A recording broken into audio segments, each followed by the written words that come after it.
It is the top of the hour, and it is my distinct pleasure to be the MC for today's conversation. I'm Sherry Merlin, with those of you that don't know me, and I think that's a pretty small number of those of you present today, but it is, we always like to do something a little different at the final open studio of the year. And this has really, being a convener of people committed to using systems thinking for amazing purposes is a big part of what we do. And Open Studio is a very important piece of those meetings and those convenings. So we are delighted you're here. You see a Slido actively going because this is about you sharing your wins. And we have some structures in place to make sure that a maximum number of us get to share something. But right off the bat, we're just going to ask that each of you take a moment and drop something into the Slido. If the Slido is not working, you're welcome to drop it into chat. We are recording this session, and I've already had requests from people who can't attend, like, are we going to get to see it? So do know it will be shared after. But we are so anxious to see.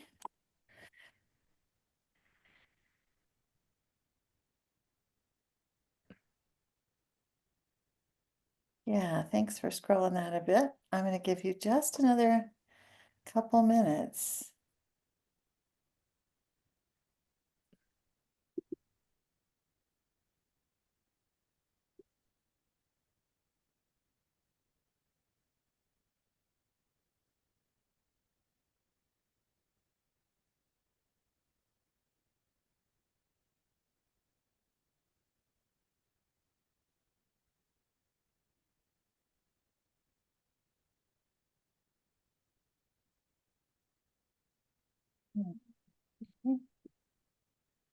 Thanks, Melanie, for keeping people coming in. Just another minute. I love that. My growth, personal growth as a systems thinking win. That is, that's near and dear to our heart. I see youth, I see nurses, working together as a team and embracing those mindsets. So many ways, so many ways.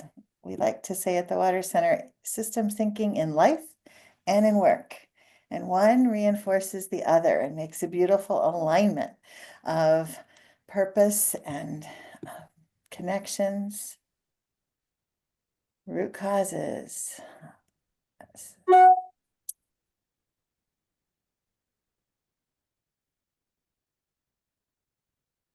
This is so, because this is it. This is really why we're here. So I'm going to give this one more minute of quiet and then we'll move forward.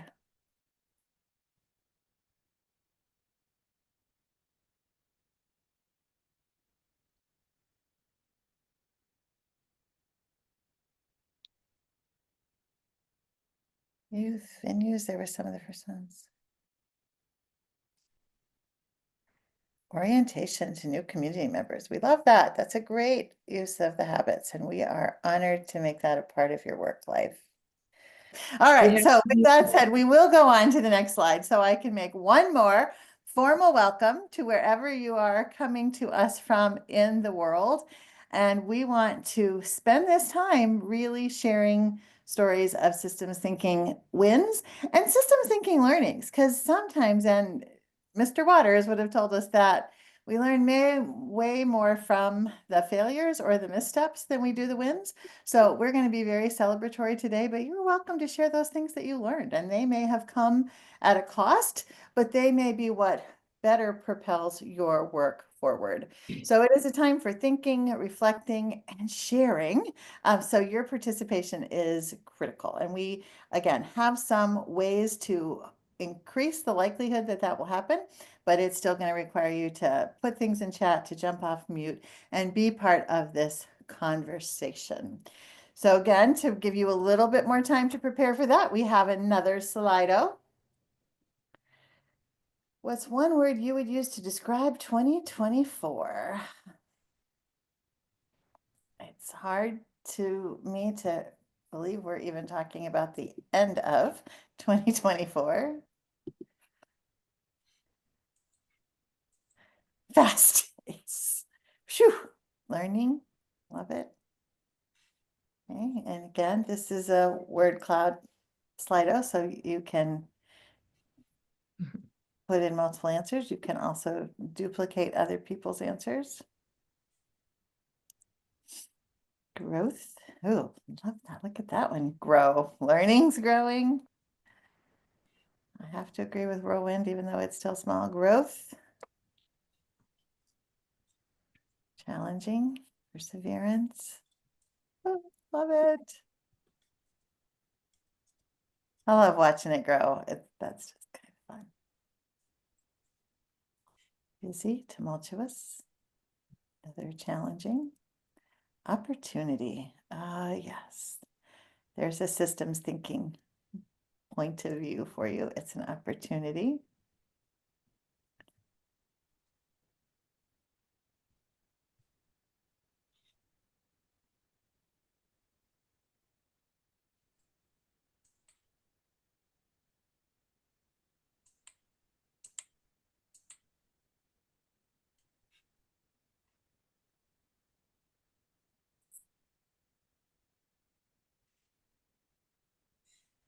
Okay, hold on to those words. And again, we're going to give you some opportunities in just a few minutes to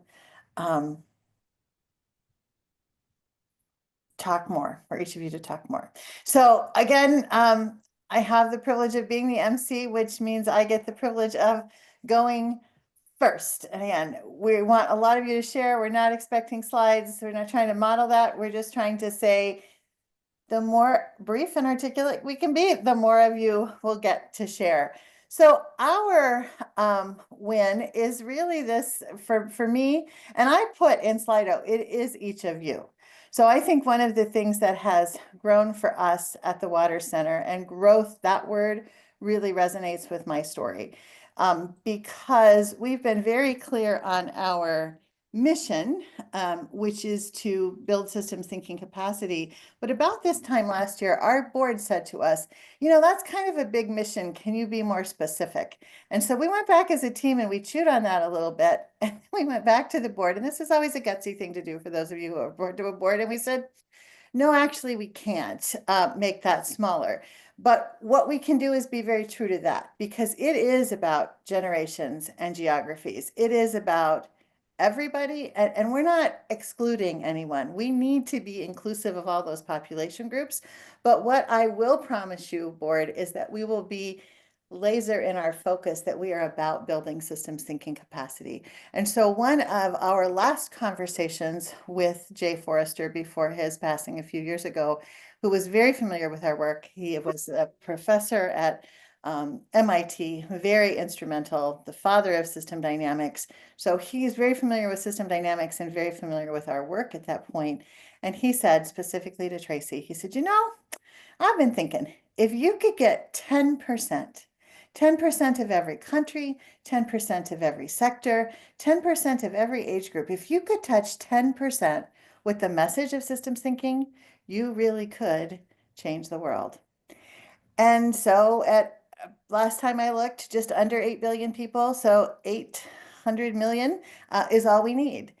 And each of you is a piece of that, because every time you attend an open studio, I see lots of AFC faces. I see lots of you that we work with one-on-one or with your organizations. Every time we give you a little opportunity to grow in your systems thinking learning, then you have this circle of influence that has hundreds of people. And that makes a mere 800 million pretty darn accessible. And so that's our win. And we're sticking with it. And we are glad you are here. And I think my job now is to ask Tracy, who also has a win to share with us. Thanks, Sherry. So I'm going to get back on that road to 10% and share with you an opportunity. I'm going to use some of the words that you put for your own descriptions of 2024. An opportunity that was presented that really was a wonderful walk down memory lane. and I have permission to share some of the specifics, but Catalina Foothills School District, and I see some current and former members of that school district, was the very first school district that we started this work 35 years ago.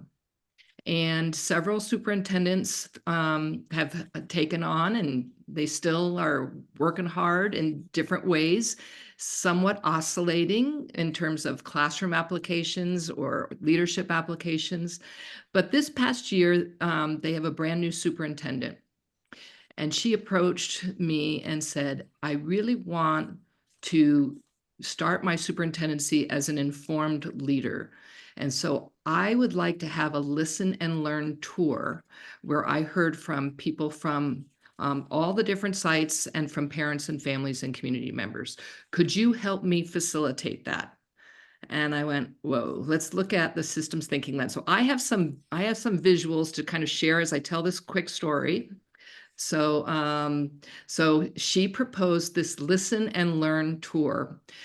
We borrowed this poster that was a wonderful winner of the Lions International Peace Poster Contest, done by Anya, who's 13 years old, as kind of the visual for this listen and learn tour. So it's like, how are we going to maximize the number of voices, the number of perspectives from this entire community in a efficient and informed way? So we put our heads together and we used some of the systems thinking habits and the World Cafe methodology. Some of you might be familiar with this. It's a methodology that looks at how do you form large groups of people to have meaningful, small conversations, but to learn from one another by using kind of a jigsaw methodology. So I'll share some pictures. So we put that into practice, but with some really specific structures in order to generate data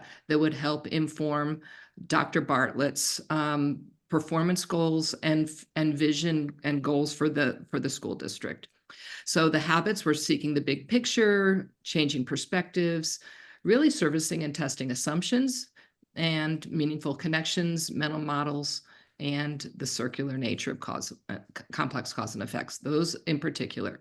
So this is what it looked like. We had 12 listen and learn sessions that were site-based, based on school-specific, and also parents and families. We set up cafe models. We had a template that was on each table. Typically, there's just blank paper and people draw, but we had questions that we wanted answers to, and variety of perspectives. They were color-coded. Over 470 people participated over the 12 sessions. And the templates on the table were in rounds that were about 10 minutes each. Round 2 actually had 2 mini rounds within that round. Each round, people were sitting with different people. And so at the end of 1 hour, a person typically would have a conversation with at least 20 people within the group. Groups ranged in sizes from 30 to 40 all the way up to over 100. And so each group was just inspired by the conversation. Dr. Bartlett was there at every single session and walked around and listened as people were putting Post-its on and being asked to not only write down and talk about the answers that you had to each question, but to write down what you heard. And so I'm not giving you any of the data from or pictures of that data, but every single table from every single site session had Post-its and Post-its posted. There were over 3,000 Post-its of responses to these questions. And so the analysis of that data involved a number of steps. And this is where the learning came from, because I had facilitated World Cafe before, but it was never like this intentional to really find out what are the red threads from all of these sessions. So step 1 was to use Google Voice and text type and create raw data documents and clean that up for acronyms and spelling, and just make sure that we could get it ready for ChatGPT to be able to analyze the sessions. The analysis was done at school site levels and also parent levels. People that couldn't attend any of the sessions had the opportunity to participate via survey. So surveys were sent to every single family, every single staff member, classified and certified. Parents were that attended the in-person were invited based on a random selection, over 1,500 randomized invitations, and the inclusivity of the process was truly remarkable. I was just very impressed with the district's effort to do that. And then the third step is what I just turned in yesterday, was the summary, a draft summary of 27 pages of analysis of everything that was said. And so that next steps, closing that loop, can take place. Dr. Bartlett has read every single post-it and every single survey result and has already started with these next steps. And step 4, which is yet, but it's an idea that we kind of are developing, is could we take that data and use Gemini and Kumu, which is a feedback loop platform, and create a feedback loop map based on the entire process. So that's where we are. So much learning going on, so exciting. And that's my story of the win. 35 years after the fact, still going. Very cool. If you are or have been affiliated with Catalina Foothills, can you do some kind of a little animation on your window or give us a wave? I'm just going to do it. Yeah, excellent. So there are a number of us that have been there. Beautiful. All right. And one of those with thumbs going up, Danelle is going to share a little bit as our second share today. Oh, and Danelle, I forgot to tell you that a teacher used the process in her classroom, and that was going to be my hand up. So that was so fun to be able to see how teachers take a methodology and make it benefit students. So awesome. Yeah, no, that's so good. And yeah, I started my teaching career at Catalina Foothills High School a very long time ago. And so anyway, it's really cool to be able to share some of the wins we've had this year and the last couple of years. My focus really is on STEM education and you know the layers between STEM education and systems thinking and how to apply it specifically in that context. But wouldn't you know it that you know, teachers are applying it across all the subject areas as they should be doing. And also, as we've been working with teachers, they're applying systems thinking maybe first to social emotional support for students, which is as it should be and is also a tricky time right now. And so as you empower folks to use the habits and tools of systems thinking, they quickly and easily find many other applications for it in both living and in their professional lives. And so that is definitely true. We always start with behavior over time graphs because it's such an easy entry into what this can look like in classrooms. And I was just at the Arizona Science Teachers Association conference, and we use this great picture book. If you're not familiar with this series of picture books, you absolutely should get them. And we use picture books for folks of all ages because there are lessons for people of all ages. And in this particular book, we have folks graph the main character's anxiety over time from the start to the end of the book. And that winds up being a powerful story and also a powerful experience for folks to think about what's going on with that character throughout the length of the book. And this then, you know, we followed that up with, you know, very science specific phenomenon and behavior over time graphs. But one of the teachers that was in that session followed up with this amazing follow-up. You know, we encouraged them like, this is great, but, you know, oftentimes English language arts teachers will say to science teachers like, hey, you need to help teach reading and writing in your classes too. And we go, yes, we know that. And we are working on that technical writing side a lot of the times, but also on the flip side, ELA teachers can help us out and the math teachers out by including behavior over time graphs and systems thinking tools in the work that they're doing. And another easy way to do that is behavior over time graphs. So Tori shared this with one of her 8th grade ELA colleagues, and the colleague got it right away. And I can't wait to see some of the images that come out of that because I'm sure that it will be very powerful. And then Tori was seeing connections between using those behavior over time graphs and the claim evidence reasoning that is now part of three-dimensional science instruction. So win, win, win. We will take that all day long. And some other work that we've been doing with behavior over time graphs involves thinking about your identity through a variety of different lenses. And so with Sarah Torres from the Arizona Science Teachers Association, at the Rural STEM Summit last year, we had folks thinking about their STEM identity and how that's changed over time. And Sarah had a short amount of time to put her behavior over time graph together to think about how her identity grew over her life and the experiences and people and places that contributed to that. I had a little bit more time, so mine's messier and has more detail, but you get the idea that you can get people to really reflect on and think about experiences that both grew their identity in a particular lens and also maybe dashed some of their identity because of experiences that happened as well. And then more recently in our advanced facilitator credential program, which we certainly hope some of you will take advantage of. Some of you are graduates, some of you are in it, some of you have just started. And if you haven't started, we have new cohorts starting very soon in the new year. But we have folks thinking again about their systems thinking identity and how that has grown and changed over time and what has contributed to that. And those again are very powerful experiences for sure.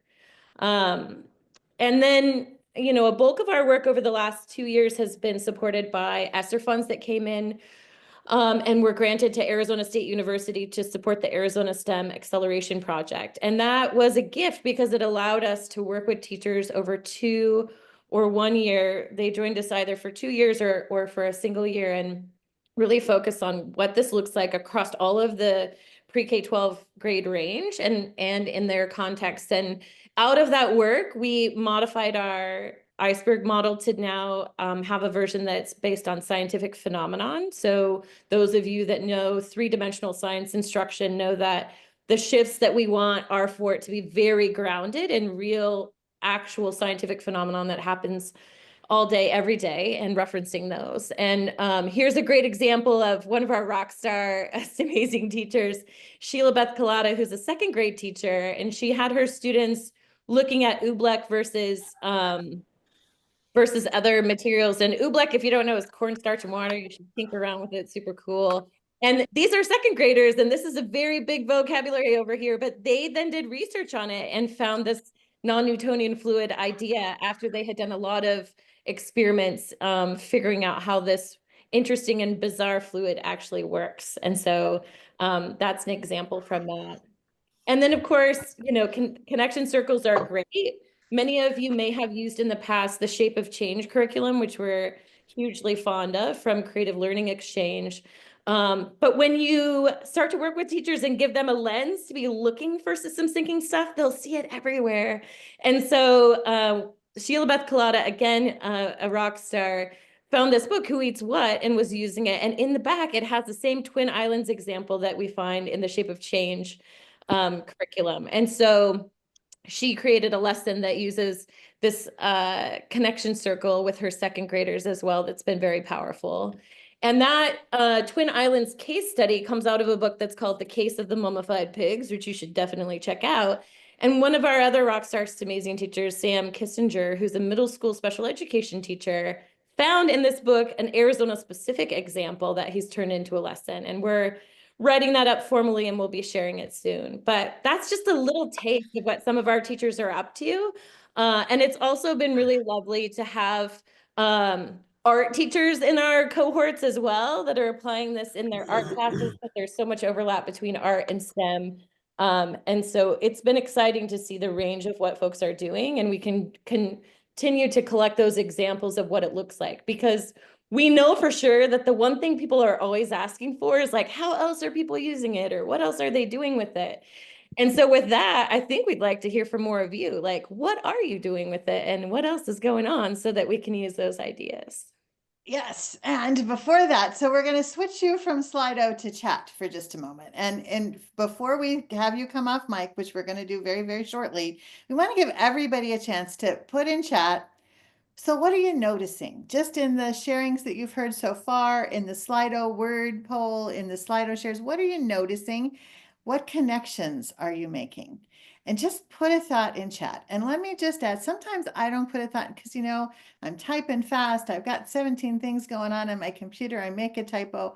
This is not edited writing. This is just put an idea in chat. We're not double checking it, but we want as many voices as we can. What connections are you making? What is coming up for you? Ooh, ripple effects. Very expansive. I'm going to say as people are chatting, we've talked about this STEM identity graphs. Thank you for sharing yours. That was really fun to actually see that image. It made it come to life for me and I felt a connection in that. Yeah, and Passion. I will say too, Sarah Torres, when she did hers, then she used it to chat with her daughter about, you know, her story and what had happened. So I think there's really cool ways to connect with other folks, including your own family, when you share some of those stories too. Connection, that's a connection. Creativity. Right, it's a little overwhelming trying to connect everything. Thank you for that. It can be everywhere. It doesn't have to be complicated. All aspects of life and learning. Looking beyond the linear. Okay. Circles of influence, 800 million. That's all we need. Being more intentional.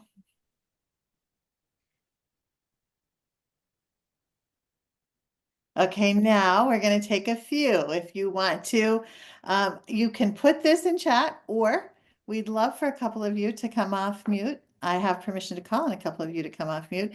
Doesn't have to be long, don't have to have slides, but what's standing out? What's a win? What's a learning? What's something that you're anxious to share, excited to share, not anxious. Joan's voice. What's some things that you're excited to share at this time?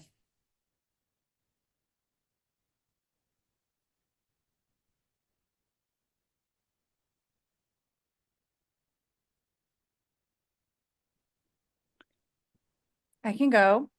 Thank you, Jira. Because so You knew I was going to call Janelle you. I was just like you. I was like, I'm going to give it 10 more seconds, and then I'm going to call on you. teacher wait time, right? You were That's getting right. wait time. So I'm Jeremy Warner Green. I'm associate professor of community leadership at Ohio State University.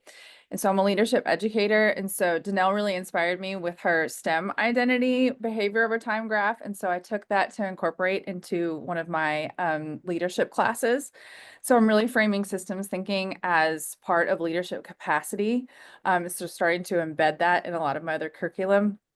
And so I started with their leader identity as a behavior over time graph, and I had no idea how it was going to go.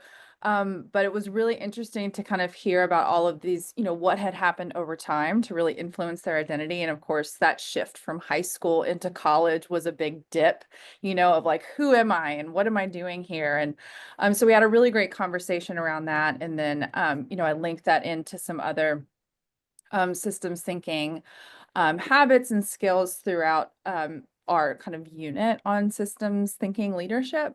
And then I worked with a graduate student who then also created a lesson to help them continue to think underneath the surface. And I kind of wish we had done this lesson before the election, but it was after. And so we based it all on like what influences the price of eggs. He, of course, came up with all of this great data to show like how the price of eggs over time is not just influenced by inflation, but the avian flu and the price of grains and all of these things that are happening. And I have a lot of agriculture students that were in there. So they were just, I mean, they loved it and ate it up. And so I continued to build on that. And what I put in the Slido earlier is that then with the final group presentations, there were a couple references to systems thinking, but one in particular group did really, really great job and really embedded it into their leadership analysis project and did it well. And that was only with just really 2.5 sessions on systems thinking, and they really applied it really well to the problem that they were analyzing. So that made me really happy. So that was my win for this semester. That's a huge win. And thank you.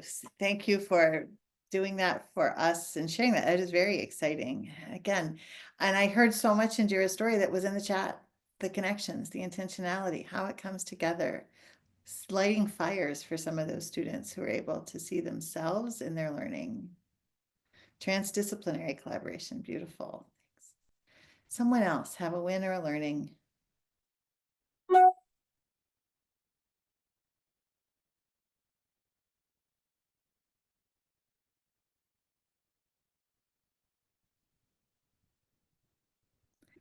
I'm going to call it, Ken has put some really important things in chat and shared with you some of his work. So you want to be sure to check that out. But Ken, do you want to unmute and say anything? Sure. Can you hear me okay? Yes, sir. So we are scrambling here in the Army to prepare our leaders to engage in a world that is increasingly volatile, uncertain, chaotic, and ambiguous. We've assembled a 5-tool complexity toolkit to meet that challenge. The centerpiece of that toolkit is systems thinking, which is our way of ensuring that we can pull in creativity, data literacy, AI, critical thinking in a systematic way in order to support better decision making and problem solving. So we're looking to roll out a lot of new curriculum real time, and I'm using the Water Center materials as the foundation of that systems thinking, which is the foundation of our complexity, which is our number one leadership development priority in the world. Over. Thank you. Thank you, Ken. Okay, I'm going to use that wait time. Want one more. Unprompted sharing. What's the system? What drove you here today? What's making you hopeful?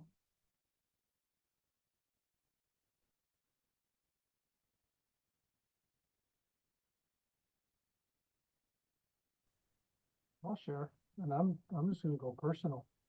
So I'm currently a member of the cohort, I don't even know what number cohort it is, but and it's been beautiful to take some of what I'm learning and bring it to work. But the probably most meaningful impact for me has just been in understanding myself better and how I understand the world and how I show up with things, and really digging deep into my own mental models and where they've come from and how they then show up to everything, which then influences how others show up to things. And so when I can reverse engineer somebody else's behavior and come back to my own and say, how have I helped to shape that by the way I showed up in my mental models? And it's just been a profound opportunity for me to grow in my humanness, which then shows up to everything else that I do. So that's been my learning and win all right, because some of that learning is kind of humbling, which yay.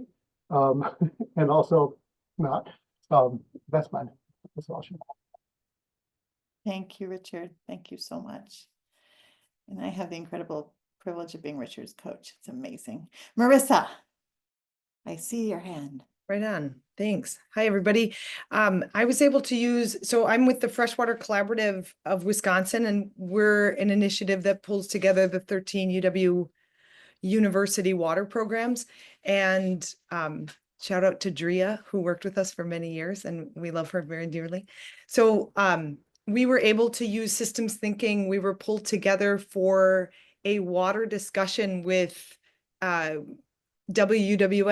so Wisconsin's public radio out of Milwaukee, and they pulled together about 30 water professionals, businesses, nonprofits, agencies, tribal nations, and I helped facilitate the discussion. It was about a half-day discussion, and we used exactly what you're talking about. And what we did, it was really neat because we had everybody dissect the biggest water issues that they think about, talk about, try to find funding for. And what came out of it was a systems view of how water connects us all. And when there's water problems, they're so intertwined with our society, it becomes this really big issue. So we came out with a way to report environmental, economic, let's say, social issues that also, you know, with like a coding underneath them that explains this also has to do with water, this has to do with soil, this has to do with economics, so that we can see from a media perspective how everything's part of a much bigger system. It's exciting. Excellent. Marissa, thank you. It's nice. Thank you for sharing. And thanks, Rodria. Kathleen. Dr. Swanson. Okay, well, this is so great hearing what everybody said, and I really just see it tying together. I've been teaching systems thinking to my registered nurse students. They're registered nurses working on a BSN.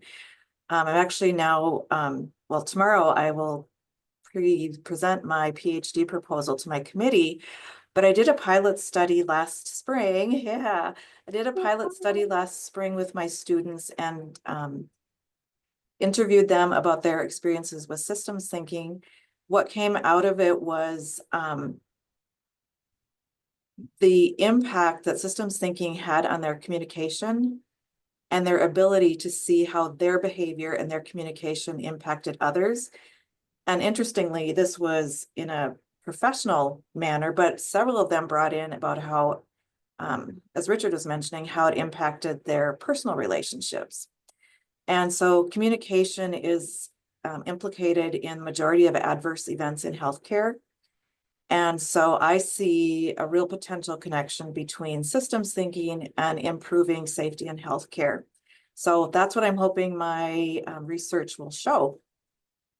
But I can't say enough good about the habits. Thank you. Thank you.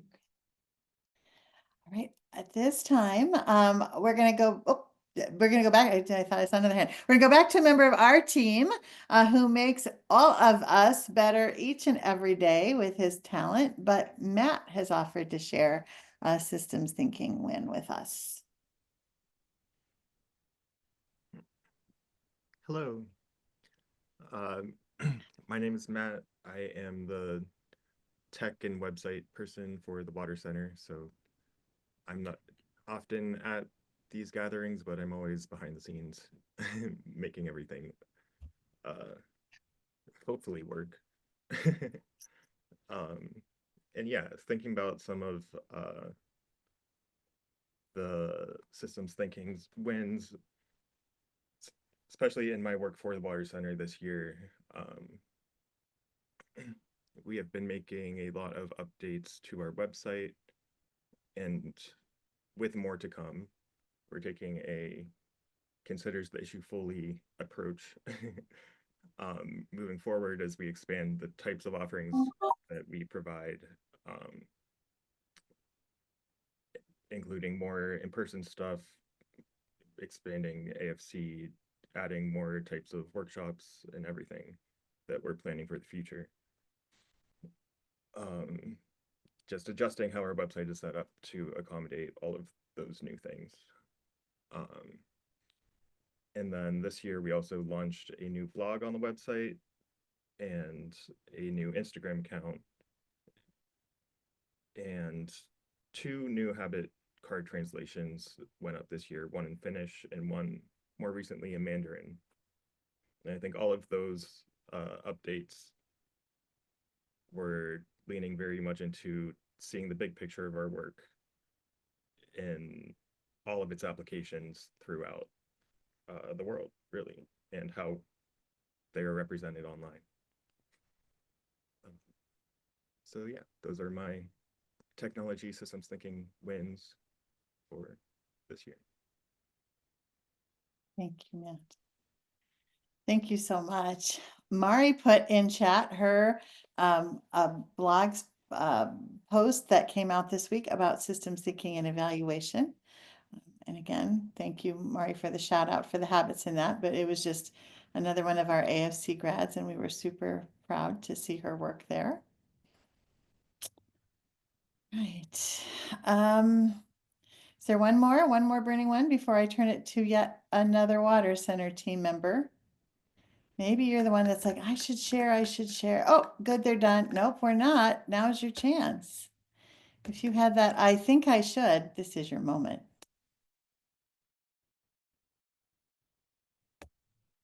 I'm getting nudged. Okay. Yeah, so I've been working at integrating the systems thinking approach more into systemic coaching and transgenerational psychology, the work that I do. And found it very intriguing what's working and what's not working yet.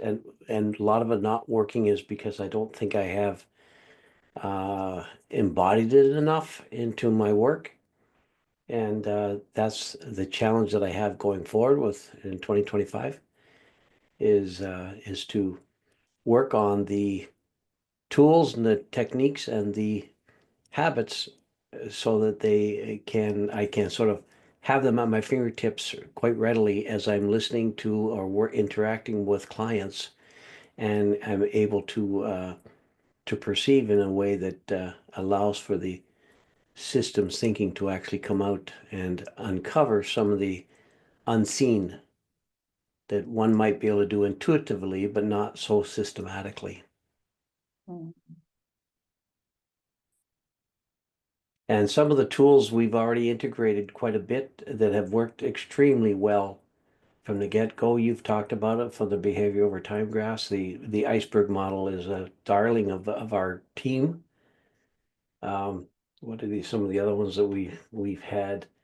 Oh, the connectivity map is interesting for us because we do a lot of relational coaching, and we do a lot of systemic and family constellation work, which is more actor mapping or relationship mapping as opposed to functional mapping or systems modeling.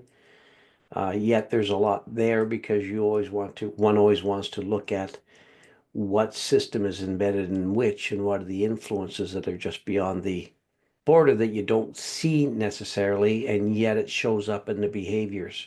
You don't know where it comes from. So those are some of the questions that we're looking at, and yeah, it's been quite a fun ride. All right. Thank you.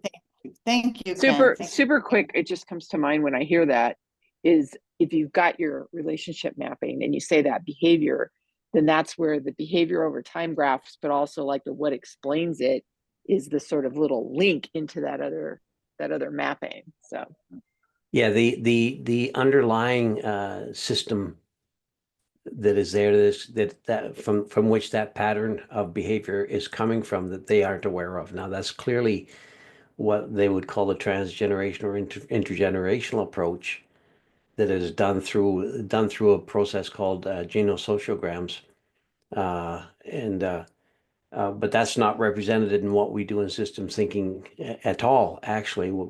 And that's what is extremely interesting to me, to follow up on that and allow for that to help me see other perspectives and to bring in other systems that can have stronger influence and yet not be seen because they're entangled or enmeshed in them. Thank you all. And we're going to continue. There's going to be a Slido coming, so there's more opportunities to share. But first, we're going to go back to one of our team members who's going to share a slightly different, very personal example of her systems thinking win. Joan, that's your cue. Thank you, Sherry. Everybody's going, how personal is this going to be? They're on pins and needles to see how personal this will be. So let me share my PowerPoint here. So yes, this will be personal. And I really resonated with something that both from when Richard was talking and the word that you said, Richard, I wrote in big capital letters on my notepad here, humbling. And then also when you were talking, Kathleen, about, the health field and talking about safety and such. So my personal story is that 6.5 weeks ago, I had a total knee replacement surgery. And so you know, I could do a behavior over time graph of, you know, my productivity for the team, you know, completely plummeted, and, you know, pain completely, you know, went up, and all of those things. But I am not sharing behavior over time graphs of those. What I am focusing on is the concept of there is no blame.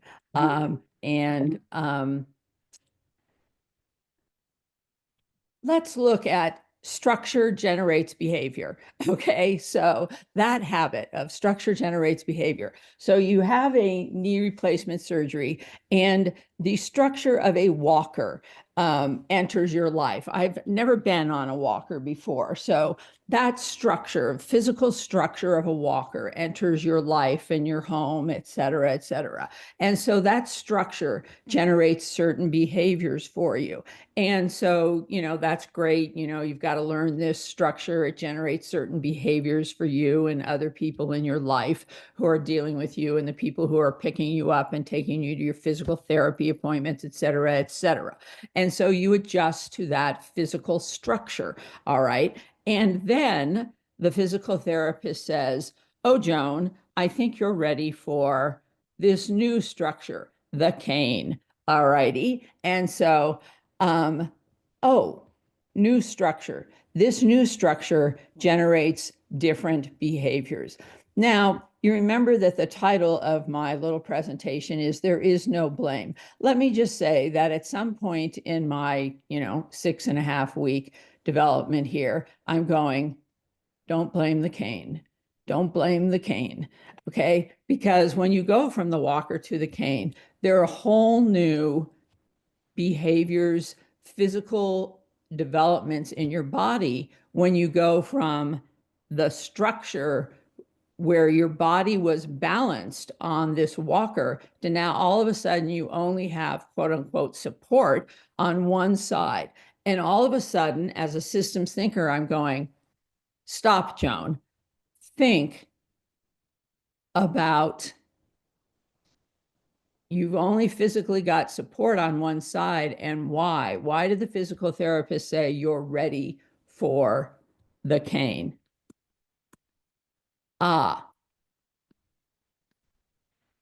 How does the organization and interaction of the parts create behavior that emerges? What are the parts when you just have physical support on one side?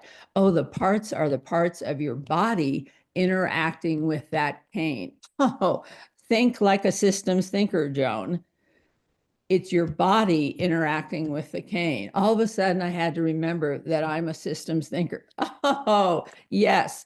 Okay, my body is interacting now with the cane versus the walker. I had to remember I'm a systems thinker. Think about the core strength of your body. The physical therapist is working with your leg. Oh, it's my cane and my leg. They've been working with your leg. When things go wrong, how can I focus on internal causes rather than dwell on external blame? There is no blame. Think about what you can control, Joan. Oh, I forgot that I'm a systems thinker. I was blaming, and I needed to remember, what can I do? What can I control? It was like, oh yeah, remember you're a systems thinker. I kind of forgot about that. And it had to do with pain and, you know, other things like that. And then as I'm sitting around or lying around on the couch and such, I was, as is my way, watching basketball and remembering that I knew I'm a person who writes down quotes and keeps quotes on my computer and such. And so I was remembering from this Dream On series from ESPN's 30 for 30, this quote: we had the best players, but we didn't have the best system. And that was a quote reflecting on going back to the 1996, the development of the women's USA team prepping for the 1996 Olympic basketball team, when we had lost in 1992. We didn't win the gold, and we were bound and determined to win it in 1996. And so they had to redo the system because we knew we had the best players, but we didn't have the best system. Structure generates behavior. Look at the system we're putting together to get the results that we wanted. Same sort of thing. My team, if you follow professional basketball, I grew up in Northern California, so my team are the Golden State Warriors. And so Draymond Green from the Warriors had this quote: people always talk about the player and not the organization, like it's the player's fault. Well, now he's with us and it's not the player's fault. And he was talking about his teammate, Andrew Wiggins, who had been traded into the Warriors organization. And now all of a sudden, now that he's with the Warriors, Wiggins is considered a great player. Whereas when he had been with his previous team, he wasn't such a great player. It's not the player, it's the organization he's with. Structure generates behavior. Look at the organization. It's not that people wake up in the morning and say, gee, I think I'm going to be not so great today. It's the organization, it's the structure that you're in. Don't blame, go back to the title of my presentation and say, look at the structure. How does the organization and interaction of the parts create the behavior that emerges?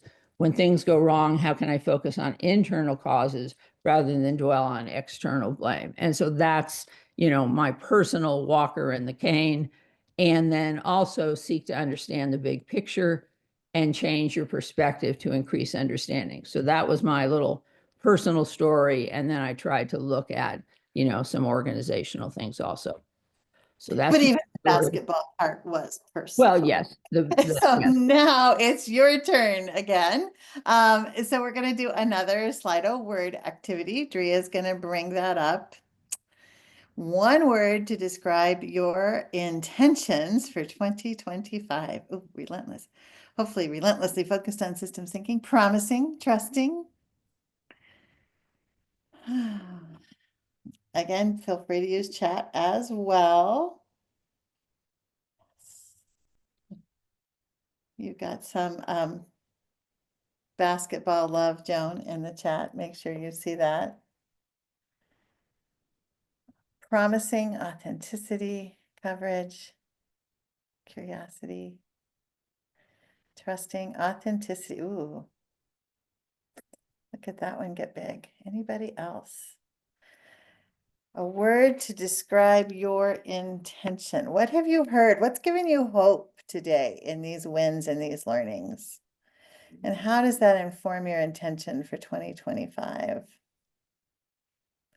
And we're going to encourage you to curate the chat, so feel free to add there as well. Curiosity, that certainly has been a big one for me. I think that might be my word for 2025. Anybody else? Fidelity, trust, trusting, practice. As I'm watching these words appear, it's really causing me to reflect on that pervasiveness or the many areas, the aspects that systems thinking touches. I just see a whole lot of life and work represented in those words. Intention is my intention, Allison shares, because I've learned so many tools. I need to be intentional about using them. All right.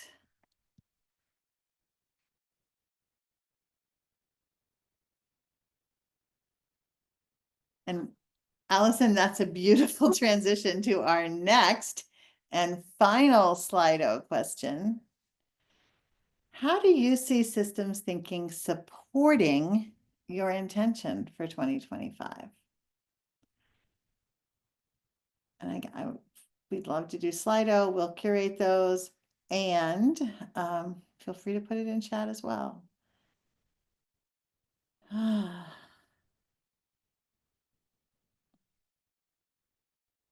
How do you, and I'm going to just give us some quiet. We've got one more little piece after this, so stay with us, but I'm just going to give some quiet time so we can get your really thoughtful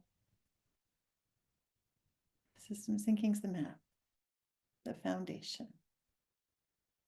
How's it informing your 2025?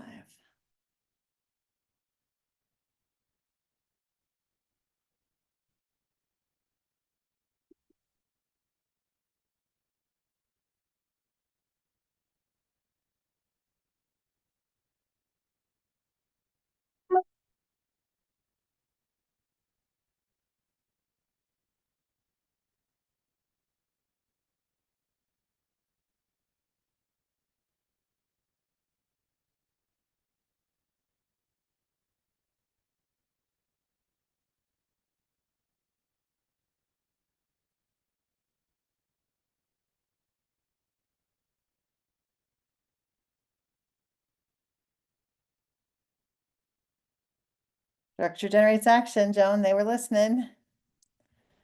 Leverage points, structure to curiosity. Habits every step of the way. Woohoo.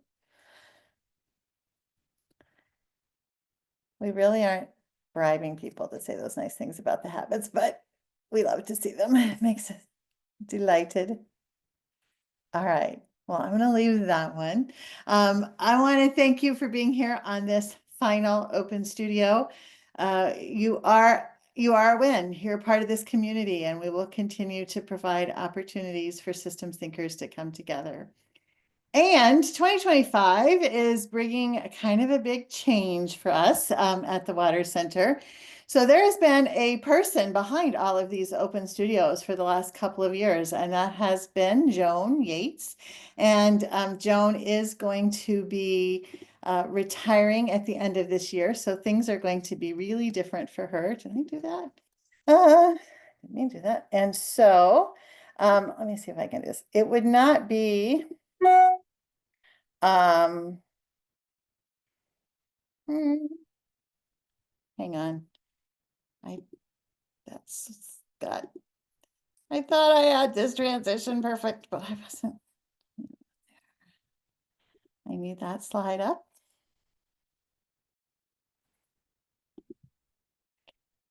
Here we go. So yeah, we just want to say a couple words to Joan before we end today. And sharing with Joan requires music.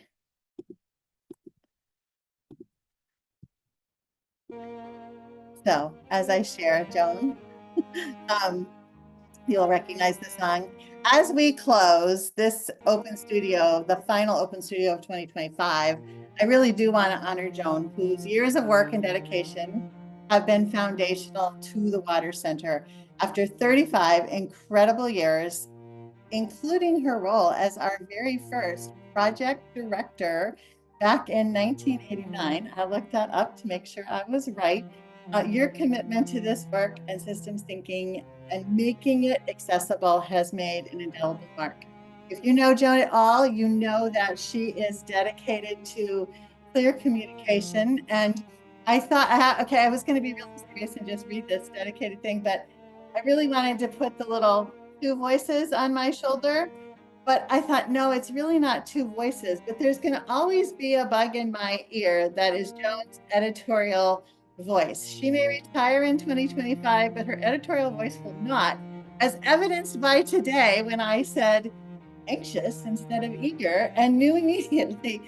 She was like, don't you have any sense of word choice? So Joan, not only will your unwavering belief and commitment to our work continue, your voice in my head will last my entire life on this planet. We will miss deeply your day-to-day presence, and we know that that impact and that editorial voice will guide us for years to come. Thank you for everything you've given to us and showing what it means to lead with heart and purpose. So please join me in wishing Joan a very fond and happy retirement. We will miss her, and we will still have Open Studio. We will manage without her somehow, but it has been truly, truly a privilege to have her as a part. And thanks to all of you, wishing you a wonderful holiday season. We do not have Open Studio in January, but we will be back in February with a very rousing and purposeful Open Studio. So we will look forward to seeing you then. Thanks so much for being here today.